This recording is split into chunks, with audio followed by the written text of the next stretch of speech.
শুক্রবারের এই দিনটি শুধু দুমার দিনের বরকত নহে, বরং পুরো দুনিয়ার জন্য একটি শক্তিশালী স্মরণিকা।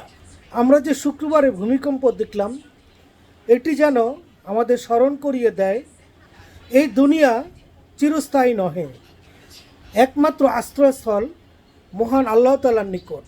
প্রিয় নবী হজরত মুহাম্মদ সাল্লাল্লাহু আলাইহি ওয়াসাল্লাম বলেছেন, শুক্রবারে কিয়ামত সংঘটিত হবে। শুক্রবারে এমন একটি মুহূর্ত থাকবে যখন বান্দার দোয়া করা ফেরত যায় না। এই দিনে হজরত আদম আলাইহিস সালাম সৃষ্টি হয়েছিলেন, জান্নাতে প্রবেশ করেছিলেন এবং পৃথিবীতে নাজিল হয়েছিলেন। আর এই কিয়ামতের দিন শুক্রবারেই ভূপৃষ্ঠ কেঁপে উঠবে, আকাশ ছিন্ন বিচ্ছিন্ন হয়ে যাবে, উড়ে যাবে, পাহাড় সব উড়ে যাবে তুলোর মতো, দুনিয়ার সব শোরগোল থেমে যাবে। বেঁচে থাকবে শুধু মানুষের আমল আর তার ভালো কাজ এবং তার খারাপ কাজ।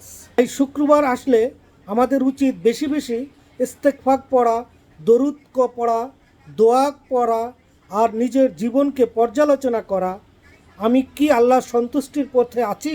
শুক্রবার আমাদের স্মরণ করিয়ে দেয় জীবন ক্ষণস্থায়ী আর চিরস্থায়ী আশ্রয় শুধু একটাই, মহান আল্লাহ তাআলার নিকট।